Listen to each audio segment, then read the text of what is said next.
다니엘이라고 하는 이름의 뜻은 하나님은 나의 심판자, 하나님은 나를 가늠하시는 분이시다. 뭐 이런 의미로 알려져 있습니다. 우리가 다니엘서를 묵상을 해가면서 다니엘서는 양면성을 가지고 있습니다. 초반부에서는 너무나 유명한 이야기들이 펼쳐집니다. 다니엘과 세 친구들의 믿음, 타는 풀무불 속에서 살아난 이야기, 사자굴 속에 던져진 다니엘. 이렇게 흥미진진한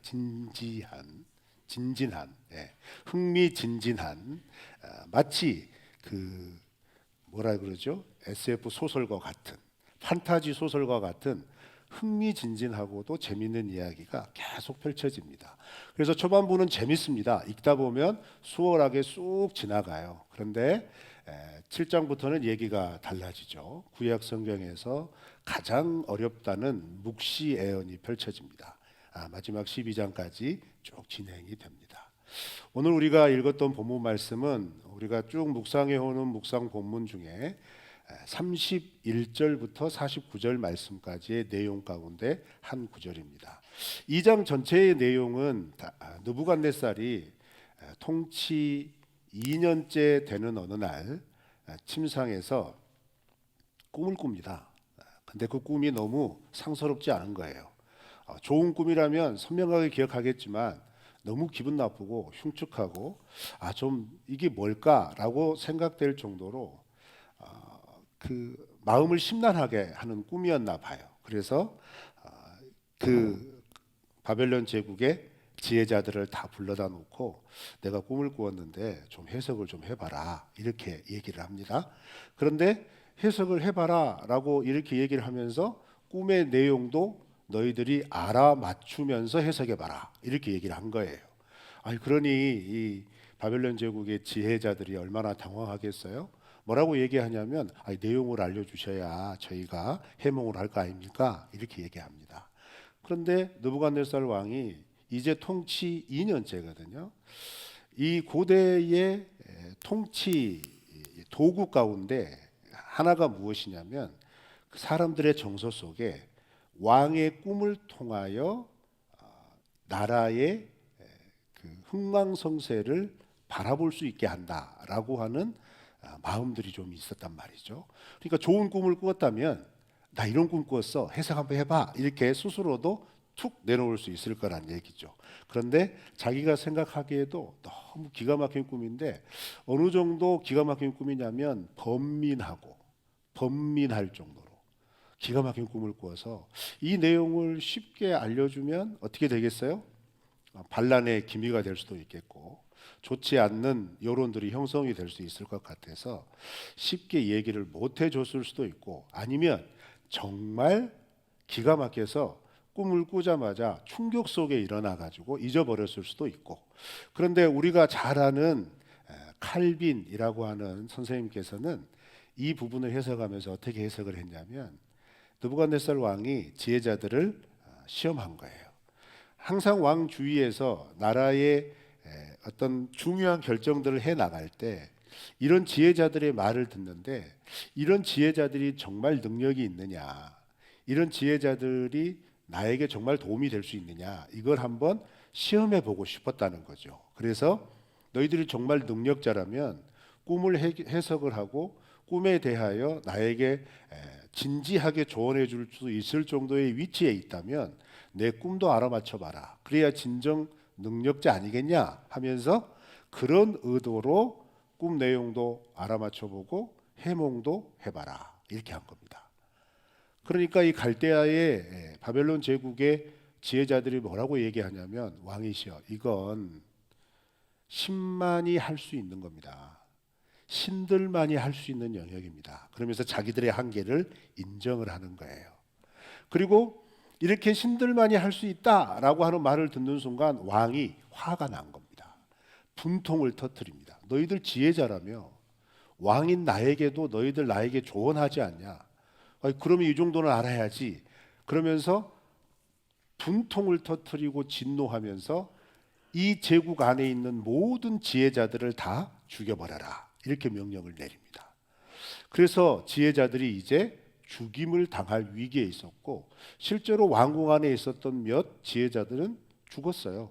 그리고 이 왕의 명령을 받은 아리옥이 지혜자들을 찾아다니면서 죽이려고 찾아다닐 때 다니엘과 세 친구들도 이제 이 이야기를 듣죠. 그래서 사실 상식적으로 생각하면 몸을 숨겨야죠. 그러지 않습니까? 소나기 오니까 빨리 먼저 피하는 게 상책이야 하면서 어딘가 숨는 게 상책인데 오히려 다니엘은 아리옥을 찾아갑니다. 그래서 이 일이 어떻게 된 것인지 진지하게 묻죠. 그래서 아리옥이 설명을 해줘요. 그렇다면 왕에게 저를 좀 인도해 주세요라고 부탁을 하고 왕에게 데려가서 왕에게 왕이시여 저에게 시간을 주시면 제가 왕의 꿈과 그리고 그 꿈에 대한 해석을 알려드리겠습니다라고 시간을 번 다음에 어떻게 합니까? 돌아와서 새 친구들에게 기도하자. 하나님께서 이 일을 우리에게 밝히 알려주실 것이다. 그러면서 새 친구들에게 기도를 부탁하고 자기도 깊은 기도에 들어가죠. 그런데 하나님께서 이 일이 얼마나 급한 일인지 아시니까 바로 그날 밤에 하나님이 느부갓네살 왕에게 꾸게 하신 꿈의 내용을 알려주시고 거기에 대한 해석도 가르쳐 주세요. 그리고 그 가르쳐 주신 꿈과 해석을 가지고 31절부터는 느부갓네살 왕 앞에 나아가서 그것을 쭉 설명해 주는 내용입니다. 이게 전체적인 내용의 흐름입니다. 그런데 꿈의 내용을 가만히 살펴보니까 다른 내용 아니에요. 여러분도 잘 아시는 내용이죠. 느부갓네살 왕이 꿈에 큰 신상을 본 겁니다. 머리는 황금으로 돼 있고 가슴과 팔은 은으로 돼 있고 복부와 엉덩이 이쪽 부분은 노수로 되어 있고 허벅지 아래 발까지는 쇠로 되어 있고 발 모양은 쇠와 진흙으로 섞여진 거대한 신상이 세워져 있는 겁니다. 이 신상을 바라보면서 해석을 해주죠. 그러면서 그 해석의 내용이 이제 31절부터 쭉 이제 펼쳐지면서 핵심은 그겁니다. 네 개의 나라가 네 개의 구분된 재질이 등장을 하죠. 금과 은과 놋과 쇠와 진흙, 그죠? 그리고 이 네 개의 구분된 재질에 따라서 각각의 해석을 하면서 먼저 황금 머리는 왕이십니다. 바벨론 제국입니다. 이렇게 얘기를 하고 이어지는 둘째, 셋째, 넷째 나라는 그 위에 이어질 나라들입니다. 이렇게 해석을 합니다. 그런데 그 뒤에 이어질 나라들은 이 꿈을 꿀 당시에는 어떤 나라가 이어질지를 모르죠. 이제 역사가 흘러서 우리의 입장에서 봤을 때 은으로 된 나라는 메데바사, 바벨론을 무너뜨리고 그 바벨론 제국을 차지한 메데바사, 우리가 잘 알고 있는 페르시아 제국입니다. 그리고 이제 그 노수로 된 나라는 이 페르시아를 멸망을 시켜서 그 지역을 장악한 헬라 제국을 얘기를 하고, 그 다음에 이제 쇠로 된 부분은 로마 제국, 헬라를 무너뜨린 로마 제국을 의미하고, 그 아래 이제 쇠와 진흙으로 섞여진 그 부분은 그 로마 제국 이후에 나타나는 여러 강력한 나라들, 이렇게 이제 설명을 하게 되죠. 대부분 우리는 이렇게 해석을 알고 있고 교회를 오래 다니시는 분들은 이거 몇 번 들어보셨을 겁니다. 그렇지만 우리가 좀 더 진지하게 설명을 해보면 이 네 가지 재질이라고 하는 이 4라고 하는 숫자는 고대인들에게 어떤 의미를 가지고 있냐면 4라고 하는 숫자를 쓸 때 거기에 담겨져 있는 상징적인 의미는 모든 것이라고 하는 표현입니다. 그러면 바벨론 제국 이후에 이 지구상에, 이 세상에 펼쳐질 모든 나라, 모든 민족을 표시를 한다는 거예요. 상징을 한다는 거죠. 그런데 문제는 그렇게 웅장하게 세워진 신상이 산에서 사람의 손에 의해 뜨인 적이 없는, 그냥 산에서 떨어져 나온 돌멩이 하나가 날라왔더니 그 쇠와 진흙으로 섞여진 발을 쳐서 무너뜨리고 산산이 부숴버립니다. 그리고 완전히 사라지게 만들죠. 그런데 그렇게 날라온 돌멩이가 큰 산을 이루었다라고 하는 내용이 왕의 꿈의 이야기예요. 그리고 이 이야기의 해석에 대하여서 이제 다니엘이 이러이러합니다라고 하는 얘기를 하면서 특별히 강조해서 이렇게 해석을 하죠. 여러분 44절 말씀을 우리 다 같이 한번 읽어볼까요? 44절입니다. 시작. 이 여러 왕들의 시대에 하늘의 하나님이 한 나라를 세우시리니 이것은 영원히 망하지도 아니할 것이요 그 국권이 다른 백성에게도 돌아가지 아니할 것이요 도리어 이 모든 나라를 쳐서 멸망시키고 영원히 설 것이라. 아멘. 그리고 이제 이어지는 45절에서는 그런 일이 벌어질 텐데 어떻게 벌어지느냐? 손대지 아니한 돌이 산에서 나와서 쇠, 놋, 진흙, 은과 금을 부서뜨린 것을 왕께서 보신 것은 크신 하나님이 장래 일을 왕께 알게 하신 것이다. 이렇게 얘기합니다. 여러분, 이 이야기를 통하여서 다니엘서를 통해 우리에게 말씀하고 싶은 중요한 초점이 있습니다. 이 시대는 이렇게 흘러갈 거야 라고 하는 시대 구문을 알아라 라는 의미가 아닙니다. 이 말씀을 통하여 가장 중요하게 우리가 붙잡아야 할 초점은 뭐냐면 느부갓네살 왕에게 하나님의 존재를 일깨우는 것이에요. 여러분 생각해 보세요. 이 느부갓네살 통치 2년은 어떤 해냐면요, 세계 역사에 관심이 있으신 분들은 알겠지만 세계 역사의 큰 분기점을 두는 굉장히 중요한 전쟁이 하나 있습니다. 이 시기 비슷하게. 그 전쟁이 뭐냐면 BC 605년에 일어났던 갈그미스 전투입니다. 그 갈그미스 전투는 아수르를 제압한 이 신흥 바벨론 제국이 이제 아프리카로 진출하기 위하여 메소포타미아 상류 지역에 있는 갈그미스 지역에서 애굽의 군대와 맞닥뜨린 전쟁입니다. 총 2번의 전쟁을 통하여서 애굽을 완전히 제압을 하죠. 이렇게 제압을 하여서 이 바벨론이라고 하는 제국은 고대사에서 유례가 없는 넓은 영토를 확보하게 됩니다.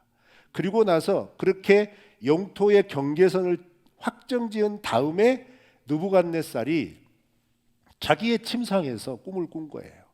여러분 생각해 보세요. 이 느부갓네살이 얼마나 기고만장하겠습니까? 이렇게 웅장한 제국을 건설을 하고 자기의 힘, 자기의 능력, 신도 무섭지 않는 그 자리에 올라 있는 이 교만함이 얼마나 하늘을 찔렀겠냐 이 말이에요. 그런데 이 장의 이야기의 중요한 초점이 뭐예요? 그 고작 꿈 하나 때문에 느부갓네살이 신경질을 부립니다. 그 꿈 하나 해석이 안 돼가지고 답답해가지고 사람을 죽일 정도까지 흥분을 합니다. 그게 인간이라는 거예요. 그게 세상 나라라는 겁니다. 그것을 분명히 알아라는 거죠. 그래서 다니엘을 통하여 지혜자들도 이건 신이 아니면 풀 수 없습니다 라고 하는 것을 다니엘의 하나님이 다니엘을 통하여 그 꿈은 이런 꿈이었고 이 꿈의 내용은 이것이야 라고 분명히 알려줌으로써 느부갓네살에게 무엇을 알려주려고 하는 거예요? 너 위에 내가 있다. 요거 알려주려고 한 겁니다. 따라서 해보실까요? 너 위에 내가 있다. 제가 너무 좀 짧게 얘기했나요? 너 위에 내가 있다. 그런데 여러분, 우리는 사실 권력을 맛보지 못했기 때문에 어떤 힘을 이렇게 가지고 행사해 볼 수 있는 자리에 우리가 쉽게 오를 수 없기 때문에 이 권력의 맛이, 힘이 어떤 정도에 있을까라는 걸 잘 이렇게 가늠하지는 못합니다. 그런데 보십시오, 여러분. 역사를 통해서 한번 곰곰이 되짚어 보세요. 이 땅에 힘이 있는 권력자들이 그들이 가지고 있는 힘을 가지고 어떻게 그 힘을 행사하던가요? 국민과 나라를 위해 행사하기보다는 자기를 위하여 행사하기 위하여 국민들의 피를 흘리게 하고 국민들의 마음을 무너뜨리고 자기 하나 편하기 위하여 모두가 불편한 것을 당연하다 여깁니다. 그것이 권력자들의 심리인 겁니다. 그런데 그 권력자들의 마음속에 정말 깊게 자리 잡고 있는 것은 뭐냐면 누가 감히라는 마음이에요. 누가 감히라는 거죠. 그런데 이 꿈의 내용은 분명하게 얘기하는 겁니다. 내가 너를 왕으로 앉혔다라고 하는 것을 보여주시는 거예요. 그런데 이 이야기는 사실 어느 성경과 함께 보면 더 좋으시냐면 이와 같은 하나님의 섭리에 대하여서 예레미야에서도 이렇게 우리 밝히고 있습니다. 예레미야 27장 5절 6절 말씀을 우리 한번 다 같이 읽어보실까요? 시작.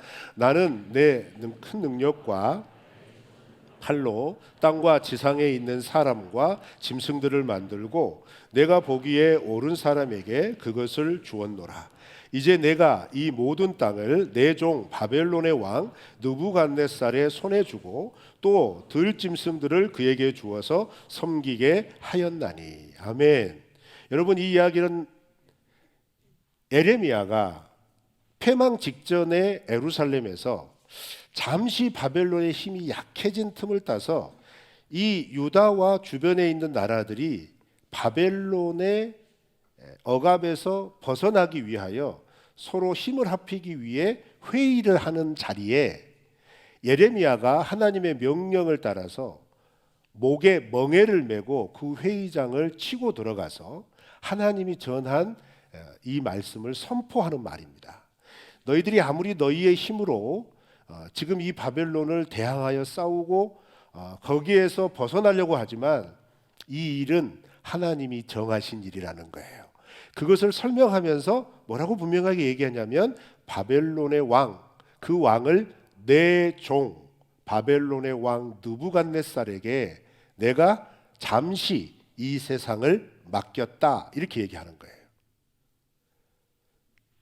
그리고 여러분, 이 사실을 또 어디에서 증거를 하냐면 구약성경 에스겔서에 보면 에스겔은 이 비슷한 시기에 예루살렘에서는 예레미야가, 그리고 포로 생활을 하는 그발 강가에서는 에스겔이, 그리고 왕궁에서는 다니엘이 이 비슷한 흐름을 얘기를 하는 겁니다. 하늘의 하나님께서 지금 이 모든 일을 주관하고 계신다. 하늘의 하나님이 정하신 일이다 라고 하는 것을 계속해서 환기를 시키는 거예요. 그 와중에서 다니엘은 왕궁에 들어가서 바벨론의 모든 언어와 학문을 통달한 후에 지혜자의 위치에 오른 직후 하나님께서 바로 다니엘을 사용하시는데, 그 사용하시는 첫 번째 미션이 뭐냐면 너 왕에게 나가서 너 위에 하나님이 있다는 사실을 알려줘라 라는 것을 들려주고 싶었던 거예요. 그런데 무턱대고 나갔다가는 어떻게 해요? 목숨이 날아가죠. 그러니까 느부갓네살의 꿈에 나타나셔서 꿈을 꾸게 하시고 보여주시고 번민하게 하고 진노하게 하고 분통 터지게 하고 어떤 해결 방법도 해결되지 못하는 막다름으로 모신 다음에 다니엘에게 꿈을 알려주시고 해석을 보여주셔서 느부갓네살, 너 위에 만군의 하나님이 계시는 거야. 모든 왕의 왕 대신 하나님이 너 위에 있어 라고 하는 것을 선포하는 거예요. 여러분, 이 이야기가 2장의 초점입니다. 그런데 이 이야기가 여기서 그치면 안 되죠. 정말 중요한 적용점이 이제 포로로 끌려간 이스라엘 백성들에게 적용되어져야 한다는 겁니다. 여러분, 지금 다니엘은 놀라운 경험을 한 거예요. 느부갓네살 왕의 꿈을 자신이 환상으로 보았죠. 그런데 그 환상의 꿈의 핵심은 느부갓네살 입장에서 봤을 때는 자기가 머리 황금 찬란해요. 자기는 위대한 시대를 살고 갈 거예요. 그러니까 그것만 아는 것만으로도 만족할 수 있어요. 그런데 다니엘의 입장에서 보았을 때는 지금 자기는 포로로 끌려왔어요. 3년 동안 치열하게 왕궁에서 공부하고 지혜자의 자리에 올라 있단 말이죠. 그런데 여기에서 얼마나 더 있어야 할지를 아직 가늠도 못해요. 자기와 함께 끌려온 동족들은 그발 강가에서 비참한 포로 생활하고 있단 말이죠. 마음이 완전히 무너져 내려 있는 그 유대 민족들 앞에 하나님이 다니엘의 꿈을 통하여 보여주는 겁니다. 환상을 통하여 보여주는 겁니다. 이 세상의 역사는 느부갓네살의 힘과 능력으로 운행되는 게 아니라 나의 계획과 나의 능력으로 운행되는 것이다 라는 것을 보여주는 거예요. 그런데 그 장면 가운데 너무너무 기가 막힌 장면이 뭐예요? 그 신상을 산에서 날아온 돌멩이가 쓰러뜨려 버려요. 그 웅장한 신상을 산에서 날아온, 크기가 어떻게 된지는 모르겠지만 그 돌멩이 하나가 날아와서 탁 치니까 쓰러지고 깨어지고 부서져서 먼지가 되어서 날아가는 꿈을 꾸는 거예요. 이거 얼마나 감동스럽겠습니까? 감탄하겠습니까? 그런데 그걸 또 해석까지 해주니까 어떤 해석이에요? 하나님의 나라가 영원히 이 땅 위에 세워질 거다. 이 세상 나라가 흥왕하는 것 같아도 이 세상 나라를 주관하시는 하나님은 결국 하나님의 나라를 이 땅 위에 세우실 것이다 라는 분명한 신앙의 고백을 이끌 수 있도록 보여주신 거예요. 이거 얼마나 힘이 나겠어요. 그런데 그 놀라운 환상을 보고 해석하여 왕에게 들려주고 나서 다니엘이 어떻게 합니까? 여러분, 우리가 읽었던 47절 말씀 이하에 보면 느부갓네살 왕이 이 기가 막힌 해석을 듣고 너의 하나님은 놀라운 하나님이라는 의미로 모든 신들의 신, 모든 왕의 왕이다. 네 하나님이 또 은밀한 일을 네게 보여줄 것을 내가 기대한다. 이런 식으로 얘기하고 끝나버려요. 그리고 나서 이 사실을 알려준 다니엘에게는 다니엘과 그 세 친구들은 어떻게 해요? 각각의 중요한 요직으로 발령을 냅니다. 제가 여기서 가만히 묵상하다가 무릎을 탁 쳤습니다. 어떤 무릎을 쳤냐면, 왜 그걸 쳤냐면요, 내 마음에 내가 그 하나님의 놀라운 영적인 경험을 한 거잖아요. 환상을 본 거잖아요. 그리고 지금 자기 민족은 포로로 끌려와 있는 거잖아요. 그런데 돌멩이가 날아와가지고 이렇게 신상을 무너뜨렸잖아요. 그럼 나 같으면 왕궁 필요 없어. 이 돌멩이가 날아올 때를 기다리는 공동체를 만들 거예요. 그래서 어떻게 해요? 세상에서 구별된 장소에 가가지고 돌멩이여 어서 오시옵소서, 돌멩이여 날아오시옵소서, 이럴 것 같아요. 안 그렇습니까? 여러분, 우리가 신앙생활하면서 빠지는 함정 중에 하나가 뭐예요? 기가 막힌 은혜를 받으면 그 은혜에 함몰돼 가지고 삶이고 뭐고 필요 없어요. 이단들의 특징이죠. 거기에 그냥 쑥 빠져들게 만들어요. 그래서 삶을 완전히 파괴시켜요. 그런데 다니엘과 친구들은 어떻게 해요? 오히려 더 중요한 자리로 나아갑니다. 제국 내에 결정의 영향권을 끼칠 수 있는 중요한 자리들로 계속 올라가요. 다니엘은 총리 이상의 자리까지 올라갑니다. 이게 무엇을 의미한가요? 다니엘과 그 세 친구들의 마음속에 하나님이 부어주셨던 마음일 거예요. 그 마음은 뭐냐면, 이 세상은 내가 경영한다. 그런데 내가 경영하는 이 세상을 너희가 살아낼 때 지난 3년 동안 배웠던 바벨론의 학문, 바벨론의 언어를 딛고 일어서서 하나님 백성다움을 이 세상 나라에서 보여다오. 이게 이 말씀의 핵심입니다. 사랑하는 성도 여러분, 우리가 구원받고 하나님 앞에서 믿음으로 살아가려고 할 때 은혜 받아 교회 안에만 머물리려고 하는 것만큼 어리석은 일이 없습니다. 은혜 받으셨으면, 힘 얻으셨으면 하나님이 나에게 허락하신 세상 속에서 하나님의 자녀답게 당당하게 살아내시기를 주님의 이름으로 축원합니다. 우리가 이 땅을 살아가는 가장 중요한 자세, 그것은 은혜 받으면 교회 속으로 들어오면 안 됩니다. 은혜 받으면 더욱더 세상 속으로 나아가서 이 세상이 이 땅의 권력자들에 의해서 움직여지는 것 같지만 아니야. 하나님이 섭리하신다, 하나님이 통치하신다, 하나님이 이끄신다 라고 선언하고 선포하며 그것을 보여주며 살아내는 삶이 구원받은 하나님 나라의 백성의 삶이라는 거예요. 교회 안에서만 그거 보여주지 마시고 나의 하나님, 나의 구주 예수 그리스도를 이 세상 내가 살고 있는 그곳에서 나로 열심히 치열하게 살게 하신 그 삶의 현장에서 드러내며 살아가시기를 주님의 이름으로 축원합니다. 이것이 하나님이 우리에게 다니엘서 2장을 주신 목적이란 말이에요. 우리의 삶의 현장에서 이때 당시에 바벨론의 포로로 끌려온 사람들은 느부갓네살 왕을 왕으로 섬겨야겠구나라는 비참함 속에 있었겠지만 이 환상 이야기, 이 꿈 이야기를 기점으로 바뀝니다. 느부갓네살이 왕이 아니야. 진정한 우리의 왕은 살아계신 하나님이시다. 그 왕이 지금 이 시대에도 우리 가운데 임할 줄로 믿습니다. 지금 우리와 함께 계심으로 믿습니다. 그래서 우리가 어디에서 무엇을 하든지 간에 왕이신 예수님과 함께 믿음으로 걸어가는 복된 삶이 되시기를 주님의 이름으로 축원합니다.